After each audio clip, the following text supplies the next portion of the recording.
Hello everyone, कैसे हो आप सब। उम्मीद करती हूँ ठीक होंगे। फ्रेंड्स, 2 दिन पहले मैंने यूट्यूब पे वीडियो अपलोड किया था कि उसमें मैंने पॉलिटिकल साइंस के जो 2021-22 के जो सिलेबस आएगा मैंने वो डिस्कस किया था। और मैंने ये भी कहा था कि उससे रिलेटेड मैं वीडियो बना के डालूँगी, क्योंकि जो आपका फर्स्ट टर्म है उसमें फ़र्स्ट बुक से 3 यूनिट आ रहे हैं और सेकेंड बुक से 3 यूनिट आ रहे हैं, राइट। और जो फर्स्ट बुक है आपकी, उसमें जो थर्ड यूनिट है अमेरिकी वर्चस्व, आपको मैं बता दूं कि वो डिलीट हो गया है, राइट। और उसको उसमें कुछ कुछ चीज़ें उसकी लेकर के क्या कर दी गई है, यूनिट सेकंड में उसको मर्ज कर दिया गया, राइट। सो आज उसी के बारे में हम पढ़ेंगे, ठीक है। और आपको मेरे वीडियो और नोट्स अच्छे लगे तो प्लीज़ मेरे चैनल को सब्सक्राइब कीजिए और अपने फ्रेंड्स में शेयर कीजिए, प्लस कमेंट कीजिए आपको जो भी इशू है उससे रिलेटेड या फिर कुछ समझना है उससे रिलेटेड, तो मैं उससे रिलेटेड वीडियो बना के अपलोड कर दूँगी, राइट। सो स्टार्ट करते हैं। सबसे पहले हमारा जो फर्स्ट बुक है, आपको उसमें मैंने आपको बता रखा था सिलेबस हमारा क्या है, ठीक है। तो हमारा जो पहला यूनिट होगा वो शीत युद्ध का दौर है। इसी को हम करेंगे क्योंकि आपका जो पेपर होगा फर्स्ट टर्म का वो मैंने पहले उस वीडियो में डिफ़ाइन कर दिया था कि MCQ बेस्ड है, राइट। जो आपका फर्स्ट टर्म का एग्ज़ाम होगा पॉलिटिकल साइंस 12th का, वो पेपर जो होगा वो MCQ बेस्ड होगा। तो जैसा मैंने नोट्स लिखा है उसमें आपको जैसे मेंस आप लिखोगे उसके हिसाब से है, प्लस उसमें एक एक नंबर के क्वेश्चंस भी मैं बताऊंगी आपको आगे चल के कहाँ पे आपको एक एक नंबर के क्वेश्चन आ सकते हैं, राइट। तो वहाँ पे वो चीज़ें आप लोग हाईलाइट कर लीजिएगा। नोट्स मेरे हैंड रिटन है, बहुत ईजी लैंग्वेज में है, आप लोगों को अच्छा लगेगा, ठीक है। चलो स्टार्ट करते हैं। सबसे पहले अगर हम शीत युद्ध कहें तो किसको कहेंगे फ्रेंड्स, एक बात और, लिखा बहुत कुछ है, ठीक है, लेकिन चीज़ों को मैं समझाती जा रही हूँ, ठीक है। इन चीज़ों को पढ़ूंगी नहीं मैं, चीज़ों को समझा दूंगी, ठीक है। आप समझते जाना, ठीक है। देखो शीत युद्ध अगर हम कहेंगे तो ये क्या है, तो डेफिनेशन इसकी देखो, शीत युद्ध का अर्थ होता है युद्ध जैसी परिस्थिति परंतु होना नहीं, राइट फ्रेंड। तो ये शीत युद्ध का मतलब क्या होता है, जैसे कि बातों बातों से लड़ना, ठीक है। शीत युद्ध में सीधा सा मतलब क्या है कि आपका वैचारिक संघर्ष, शीत युद्ध का मतलब क्या है, सीधा से अगर लोगे तो आपका वैचारिक संघर्ष, जिसमें क्या हो रहा है, वैचारिक संघर्ष हो रहा है लेकिन कोई जान माल की हानि, ठीक है, नहीं हो रही है। तो इसको क्या कहा, शीत युद्ध कहा गया। अब शीत युद्ध हमने क्यों पढ़ा है, क्योंकि आपने देखा था अंतर्राष्ट्रीय स्तर पर 2 महाशक्तियों का उदय हुआ था, जो अमेरिका है और सोवियत संघ है, ठीक है। एक सेकेंड,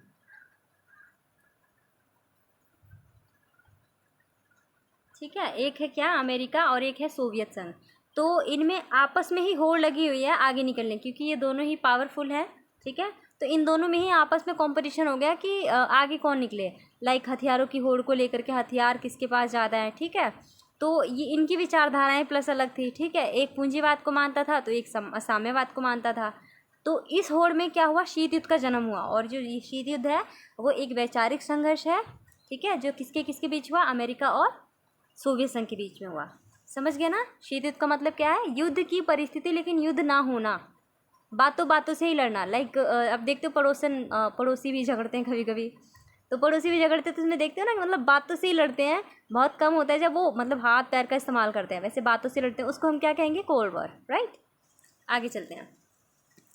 देखो, जो अमेरिका की विचारधारा थी वो कैसी थी, पूंजीवादी थी, राइट। और जबकि सोवियत संघ की विचारधारा क्या थी, साम्यवादी विचारधारा थी। ये इम्पॉर्टेंट है क्योंकि आपको ये बताना होगा कि जो अमेरिका है वो किसका रिप्रेजेंट कर रहा है, उसका मतलब क्या, कैपिटलिज्म का रिप्रेजेंट कर रहा है, राइट। जबकि सोवियत संघ किसको रिप्रेजेंट कर रहा है, साम्यवादी अवस्था को, ठीक है। ये दोनों एक दूसरे की आगे निकलने की होड़ में थे कि हम आगे जाएंगे हथियारों को लेकर के, टेक्नोलॉजी को लेकर के, किसी भी मामले में, राइट। तो इस वैचारिक टकराव ने क्या दिया, शीत युद्ध को जन्म दिया, राइट। और आगे चल के इन्हीं दोनों के बीच में शीत युद्ध हुआ, लेकिन बाद में वो सॉर्ट आउट भी हो गया, ठीक है। आगे चलते हैं, सॉरी। अब यहाँ पे देखो, क्यूबा मिसाइल संकट, वेरी इंपॉर्टेंट, शीत युद्ध की definition very important. Cuba missile संकट क्योंकि MCQ बेस्ड है तो आपको मैं MCQ बेस्ड के क्वेश्चन भी आगे बताऊंगी, ठीक है। तो लेकिन आपको दोनों हिसाब से नोट्स लिखने कि फाइनल में जाके आपको ऐसे लिखने होंगे, लेकिन फर्स्ट टर्म का जो पेपर होगा MCQ बेस्ड होगा तो आप उसके लिए भी प्रिपेयर है। इसके जो मेरे नोट्स हैं आप, इसका मतलब क्या होगा कि आप दोनों के लिए प्रिपेयर होगे। ये नहीं है कि आपको MCQ के लिए अलग से पढ़ना पड़ रहा है या फिर लास्ट जो फाइनल पेपर होगा उसके लिए अलग से पढ़ना पड़ रहा है। मेरे नोट्स में आपको दोनों एक ही साथ मिलेंगे कि MCQ बेस्ड क्या है और आप फाइनल में कैसे लिखोगे, ठीक है। तो आपको मैं बता दूं, क्यूबा मिसाइल संकट 1961 में हुआ था, राइट फ्रेंड। अब क्यों हुआ था, क्योंकि जो सोवियत संघ के नेता थे उनको ये चिंता सता रही थी क्या कि अमेरिका साम्यवादियों द्वारा शासित क्यूबा पर आक्रमण कर देगा। अब मैं आपको बता दूं क्यूबा क्या है, अमेरिका से ही एक सटा हुआ द्वीप है, राइट, सटा हुआ द्वीप है जिसको सोवियत संघ क्या करता है, उसको वित्तीय और टेक्नोलॉजी रूप से हेल्प करता है। कैसे, मतलब फाइनेंशियली उसे हेल्प करता है, टेक्नोलॉजी के रूप में सोवियत संघ हेल्प करता है। तो वो ये सोचता है कि अगर अमेरिका से सटा हुआ द्वीप है तो कहीं ना कहीं अमेरिका इसमें आके हस्तक्षेप करेगा और अपना कब्जा कर लेगा। तो उनमें आपस में चिंता सता रही है। इसीलिए क्यूबा ने क्या, जो अमेरिका था, जो सोवियत संघ था, सबसे पहले आप देख लो, जो सोवियत संघ के क्यूबा पर आक्रमण कर देगा, जिससे कि इसके नेता कौन थे, जो क्यूबा में जो नेता थे वो कौन थे, फिदेल कास्त्रो। ठीक है, एक नंबर में पूछ लिया जाता है कि क्यूबा के नेता कौन थे, सोवियत संघ के नेता रिप्रेजेंट कौन कर रहे हैं। ठीक है, ऐसे।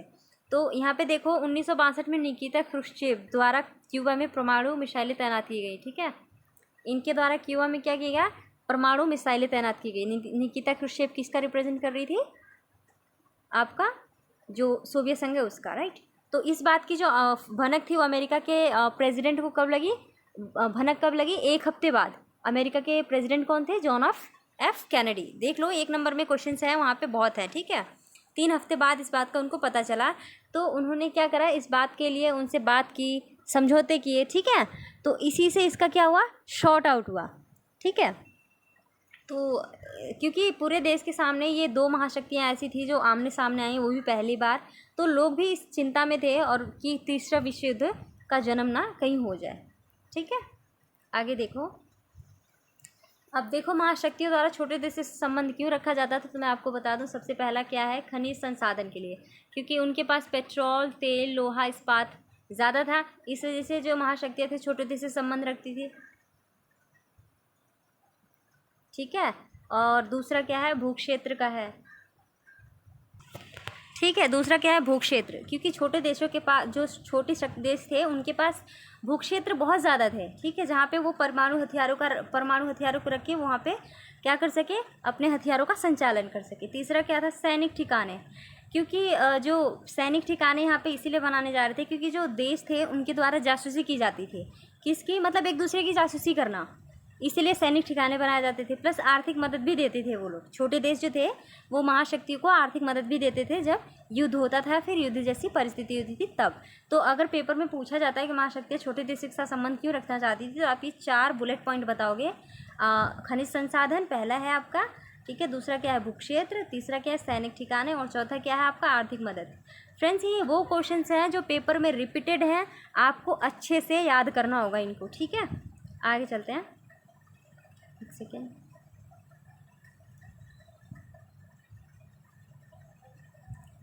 हाँ, अब देखो शीत युद्ध के दायरे, अगर शीत युद्ध के दायरे की बात की जाए तो इसके बुलेट पॉइंट्स देख लो। 1948 में बर्लिन की नाकेबंदी हुई, ये कारण था इसका। 1950 का कोरियाई संकट, 1954 और 75 तक के वियतनाम में जो अमेरिकी हस्तक्षेप था, 1956 में हंगरी सोवियत संघ का हस्तक्षेप हुआ, 1962 में क्या हुआ, क्यूबा मिसाइल संकट हुआ। तो फ्रेंड्स क्या था, शीत युद्ध के दायरे, यानी दायरे का मतलब होता है कि शीत युद्ध कहाँ तक सिमट के रह गया। ठीक है, तो शीत युद्ध वहीं तक सिमट के नहीं रहेगा, बल्कि देखो इस एरिया में भी शीत युद्ध का दायरा विस्तृत हुआ, यानी फैला, राइट। तो ये रीज़न आपको लिखने होंगे शीत युद्ध के दायरे में। ठीक है, आगे चलो।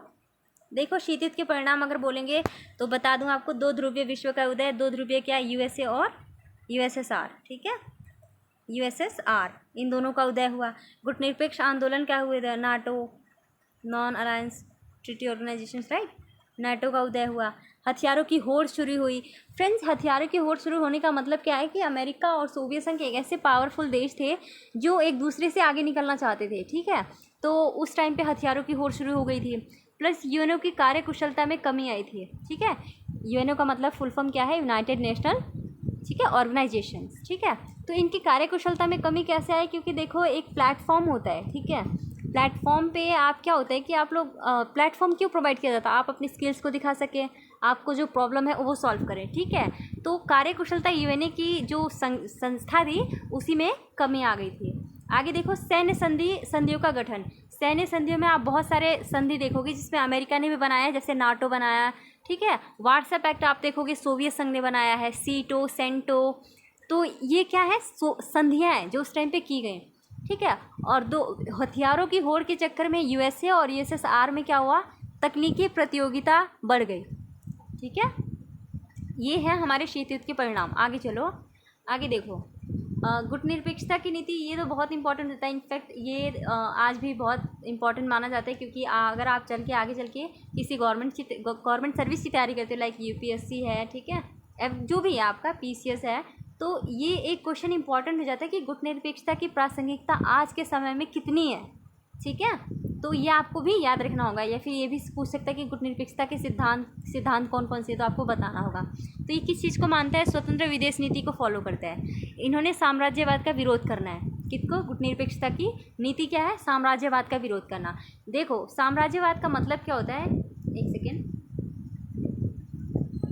फ्रेंड्स, देखो साम्राज्यवाद का मतलब क्या होता है कि किसी भी देश में राजनीतिक हस्तक्षेप करना, लेकिन क्या करना, उसके आर्थिक, उसके सोशल, इसके कल्चरल, उसके रिलीजन, इन सब पे कब्जा कर लेना।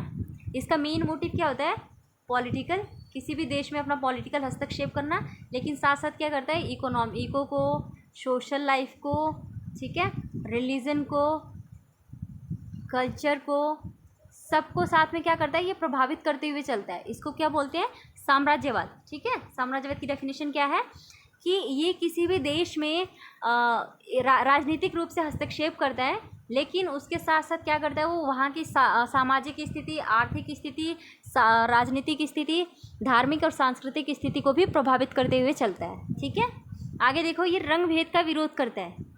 गरीब देशों के आर्थिक शोषण के विरुद्ध एकजुट होना। जैसे आप देखोगे कुछ पूंजीवादी देश के द्वारा बाकी देशों का शोषण किया जाता है, क्योंकि उनका पूरा डेवलपमेंट नहीं हो पाता, इस वजह से उनका शोषण किया जाता है। और दूसरा, उनको अवसर नहीं दिया जाता कि वो अपने आप को रिप्रेजेंट कर सके, अपनी स्किल्स को दिखा सकें, जिससे वो उससे क्या होता है, वो नीचे चले जाते हैं, पिछड़ते चले जाते हैं। तो ये उस चीज़ से गरीब देशों को बचाता है। अगला क्या है, उपनिवेश का विरोध करना। जैसे मैंने आपको साम्राज्यवाद बताया कि इसका मोटिव क्या होता है, किसी भी देश में राजनीतिक हस्तक्षेप करना, उसी तरह से उपनिवेशवाद का मतलब क्या होता है, किसी भी देश में आर्थिक हस्तक्षेप करना। राइट, किसी भी देश में आर्थिक हस्तक्षेप करके उसकी क्या करना, सामाजिक, राजनीतिक, धार्मिक और सांस्कृतिक, राइट, सांस्कृतिक, इन बिंदुओं में हस्तक्षेप करना। मेन मोटिव क्या होता है, किसी भी देश में अगर ये जा रहा है तो उसको आर्थिक रूप से लूटना चाहता है, लेकिन साथ साथ क्या करता है, वो वहाँ की सामाजिक, राजनीतिक, धार्मिक और सांस्कृतिक स्थिति को भी प्रभावित करते हुए चलता है, डिस्टर्ब कर देता है वहाँ जाके। राइट, तो इसको हम बोलेंगे उपनिवेशवाद। बहुत ईजी लैंग्वेज में है। उपनिवेशवाद का मोटिव क्या है, किसी भी देश में आर्थिक रूप से हस्तक्षेप करना, लेकिन उसके सामाजिक, उसके राजनीतिक, धार्मिक, सांस्कृतिक, इन सभी पहलुओं को प्रभावित करते हुए चलना। ठीक है, आगे देखो, आगे क्या है, विश्व शांति और निशस्त्रीकरण को लागू करना। ठीक है, निशस्त्रीकरण मतलब हथियारों का इस्तेमाल नहीं होना है, विश्व शांति को ये कायम करते हैं। ठीक है, देखो आगे महत्वपूर्ण कुछ शब्द हैं आपके, जिसमें आप पढ़ोगे, जैसे कि आपका गुटनिरपेक्ष है, गुटनिरपेक्षता का मतलब क्या होता है, तटस्थता का मतलब क्या है, पृथकतावाद। तो मैं आपको बता दूं, गुटनिरपेक्षता का मतलब वो किसी भी गुट में शामिल हुए बिना अपनी स्वतंत्र नीति बनाना और उन्हीं नीतियों का अनुसरण करना। फॉर एग्जांपल, किसी भी जैसे कि आप जवाहरलाल नेहरू देख लो, उन्होंने गुटनिरपेक्षता की नीति अपनाई थी, क्योंकि जो भी विश्व युद्ध हो रहे थे तो उन्होंने क्या किया, इसकी पॉलिसी को अपना के उन युद्धों में शामिल नहीं हुआ, बल्कि उससे कट करके क्या किया, उनका प्रॉफिट उठाया, कुछ ऐसी नीति बनाए जिससे उसमें युद्ध में रहकर भी उसका प्रॉफिट उठा सके। ठीक है, आगे देखो, तटस्थ का मतलब क्या होता है, युद्ध में शामिल ना होने की नीति का पालन करना। जैसे अंतर्राष्ट्रीय स्तर पर जो भी युद्ध होते हैं, तटस्थता का मतलब क्या होता है, उसमें शामिल ना होना। आगे देखो, पृथकतावाद, ये क्या है, अपने आप को अंतर्राष्ट्रीय मामलों से काट कर रखता है, मतलब अंतर्राष्ट्रीय स्तर पर कुछ भी हो रहा है, हमें उससे कोई मतलब नहीं है, इसको क्या कहेंगे हम, पृथकतावाद। ठीक है, ये एक एक नंबर में पूछे जा सकते हैं आपकी, गुटनिरपेक्षता है, तटस्थता है, पृथकतावाद है। राइट, आगे देखो, कुछ तथ्य हैं जो एक नंबर में आपके पूछे जा सकते हैं, तो देख लो आप। 6 अगस्त 1945 को जो अमेरिका ने जापान के 2 शहरों पर बम गिराया था, तो वो 2 शहर कौन से थे, आपका एक नंबर में पूछ लिया जाएगा। एक हिरोशिमा थी, एक नागासाकी थी। तो हिरोशिमा पे जो बम गिराया गया था वो 6 अगस्त 1945, सॉरी यहाँ पे थोड़ा सा मिस्टेक हो गया है, 6 है, 6 को काट देना, 1945 में गिराया गया था, जिस बम का नाम क्या था, लिटिल बॉय। राइट, दूसरा है नागासाकी पे कब बम गिराया अमेरिका ने, 9 अगस्त 1945 को, उस बम का नाम क्या था, फैट मैन। राइट, तो ये एक नंबर के क्वेश्चन बनते हैं। जैसे मित्र राष्ट्र की अगुवाई कौन कर रहा है, तो देख लो, अमेरिका है, सोवियत संघ है, फ्रांस है और ब्रिटेन है। और वैसे धुरी राष्ट्र का कौन प्रतिनिधित्व करा, तो इटली है, जर्मनी है, जापान है। तो ये 1 नंबर के क्वेश्चन आपके बनते हैं। ठीक है, आगे देखो। अवरोध का मतलब भी आपसे पूछ लेंगे 1 नंबर में MCQ में। उसमें दे रखा होता है, आपको टिक लगाना है, तो MCQ में ये दे सकता है। तो अवरोध का मतलब देखो, युद्ध नहीं होने देता। क्या होता है, ये दोनों तरफ से संतुलन बना के चलता है। मतलब क्या है, अवरोध का मतलब क्या है, संतुलन कायम करना। ठीक है, संतुलन के सिद्धांत का पालन करना। ठीक है, जिसको और इस अवरोध को क्या, इस सिद्धांत को अमेरिका और USSR दोनों ही जानते थे। ठीक है, तो उस टाइम पे बैलेंस बन गया। ठीक है, बातों से आपने देखा किसी चीज़ का नुकसान नहीं हुआ, क्योंकि वैचारिक संघर्ष था, वैचारिक स्थिति थी, वैचारिक टकराव था, तो युद्ध होने की संभावना नहीं थी, इसीलिए उसको किस चीज़ की संज्ञा दी गई, कोल्ड वॉर की। राइट, आगे देखो। अब कुछ फुल फॉर्म है जिसको आपको पेपर में याद रखना है, पेपर में पूछे जाते हैं। जैसे नाटो का है उत्तर अटलांटिक संधि संगठन, इसका इंग्लिश में देखोगे नॉर्थ अटलांटिक ट्रीटी ऑर्गेनाइजेशन, मैं बता दे रही हूँ। ठीक है, सीटो का देख लो दक्षिण पूर्व एशियाई संधि संगठन। ठीक है, सेंटो का है केंद्रीय संधि संगठन, NPT का है परमाणु अप्रसार संधि, LTBT का है सीमित परमाणु परीक्षण संधि। तो ये 1 नंबर के बहुत इंपॉर्टेंट है, हो जाते हैं आपके पेपर के लिए, क्योंकि MCQ बेस्ड है। फ्रेंड्स, मैं बार बार बता रही हूँ, आपका पेपर MCQ बेस्ड होगा, जो फर्स्ट टर्म का होगा। इसीलिए जो मेरे नोट्स हैं ये आपको जो लास्ट फाइनल एग्ज़ाम होगा उसमें भी काम आएगा, प्लस MCQ के लिए भी बहुत बेस्ट है। ठीक है, आगे देखो। ये भी 1 नंबर में पूछेगा, पहला गुटनिरपेक्ष सम्मेलन कहाँ हुआ, तो आपको बताना है 1961 बेलग्रेड में हुआ था। राइट, आगे चलते हैं। 2 ध्रुवीयता का मतलब देखो क्या होता है। द्वितीय विश्व युद्ध के बाद 2 महाशक्तियों का उदय, आपको अच्छे से पता है, अमेरिका और US सोवियत संघ। राइट, तो ये 2 ध्रुवीयता होता है, जहाँ पे दो देशों का वर्चस्व है। ठीक है, वैचारिक संघर्ष है, इसको क्या बोलेंगे, 2 ध्रुवीयता। बहुत शॉर्ट में है, जहाँ पे 2 शक्तियों का, महाशक्तियों का उदय हो। ठीक है, या फिर वर्चस्व हो, उसको क्या बोलेंगे, 2 ध्रुवीयता। आगे चलो। जो नव अंतर्राष्ट्रीय व्यवस्था भी आप पढ़ोगे तो आपको मैं बता दूं, 1945 के बाद कई साम्राज्यवादी देशों से मुक्ति मिली थी। लेकिन मुक्ति मिलने का क्या मतलब था कि मुक्ति मिल गई तो हम डेवलप्ड है, नहीं, हम सामाजिक हर तरह से पिछड़ गए।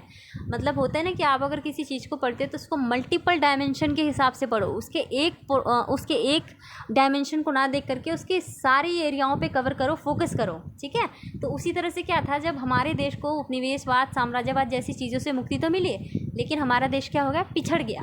ठीक है, इस पिछड़ने के चक्कर में क्या हुआ, अंकटाड यानी united nation conference on trade and development report आई, जिसकी थीम क्या थी, towards a new trade policy for development. इसमें कुछ सुधार किए गए, किसको लेकर के, किसके संदर्भ में, भारत के संदर्भ में। अब वो सुधार क्या है, अब वो देखो इसमें क्या हुआ, जो अल्प विकसित देश थे उनके संसाधनों को पश्चिमी देशों के दोहन से बाहर निकाला गया। क्योंकि आपको अच्छे से पता है कि भारत में मसाले, पहले आप देखोगे मसाले बहुत प्रचुर मात्रा में थे, जिससे एंशिएंट टाइम पे भी भारत को लूटा गया था राजा महाराजाओं द्वारा। ठीक है, तो पश्चिमी दोहन से भारत के संसाधनों को बचाना। दूसरा, जो अल्प विकसित देश हैं उनको पश्चिमी बाजारों तक की पहुँच सुनिश्चित करना था। और क्या था, जो अल्प विकसित देश हैं उनको अंतर्राष्ट्रीय आर्थिक व्यवस्थाओं में भूमिका देना। आज भी आप देखोगे मोस्टली जो संस्थाएं हैं इंटरनेशनल लेवल पे, उसमें उन्हीं देशों की भागीदारी ज़्यादा है जो उनको पैसे ज़्यादा देते हैं। जैसे आप देख लोगे USA हर संस्था में उसका डोनेशन है, हर संस्था में उसका वर्चस्व है। ठीक है, तो उसी तरह से क्या है, भारत को भी स्थान देना कह रहे थे, जाना मतलब स्थान दिया जाना था उनको भी, ये सुधार हुए थे। आगे देखो, कुछ गुटनिरपेक्ष सम्मेलन जब हुआ था उसमें शामिल देश और उसके संस्थापक कौन थे, तो देखो जवाहरलाल नेहरू थे जो कि भारत के थे, ये भी इंपॉर्टेंट है 1 नंबर में। कर्नल नासिर थे जो कि मिस्र के थे, सुकर्णो थे जो कि इंडोनेशिया से थे, मार्शल टीटो थे जो कि यूगोस्लाविया से थे, और वामे एनक्रुमा कहाँ के थे, घाना के। वामे एनक्रुमा कहाँ के थे, घाना के। तो ये वे संस्थापक और देश हैं जिन्होंने गुटनिरपेक्ष सम्मेलन में भाग लिया था। ठीक है, आगे देखो, ये लास्ट है हमारा। प्रथम विश्व युद्ध आपको पता है 1914 से 18 में हुआ है, द्वितीय विश्व युद्ध आपको 39 से 45 में हुआ है। राइट, सो फ्रेंड्स, जो नोट्स हैं मेरे आपको दोनों हिसाब से, दोनों तरीके से हेल्प करेंगे। लास्ट फाइनल ईयर का एग्ज़ाम जो भी होगा और MCQ बेस्ड एग्ज़ाम होगा, दोनों तरीके से। सो अगर आपको नोट्स अच्छे लगे आप लोग लिख लेना इसको, और PDF नहीं प्रोवाइड कर पा रही हूँ उसके लिए सॉरी। ठीक है, और मेरे चैनल आपको, मेरा वीडियो अगर आपको अच्छा लगता है, नोट्स अच्छे लगते हैं, समझाती मैं सही हूँ, तो प्लीज़ मेरे चैनल को सब्सक्राइब करें, अपने फ्रेंड्स में भी शेयर करें, ठीक है। उनसे भी कहें कि वो मेरे चैनल को सब्सक्राइब करें, ठीक है। उनका भी कोई इश्यू होगा तो मुझे कमेंट में बताएं, मैं यूट्यूब पे अपलोड कर दूँगी उस चीज़ से रिलेटेड। मुझ में इम्प्रूवमेंट चाहिए, आप वो भी बताएं, मैं अपने अंदर भी इम्प्रूवमेंट करूँगी, ठीक है फ्रेंड्स। सो थैंक यू और खुश रहिए।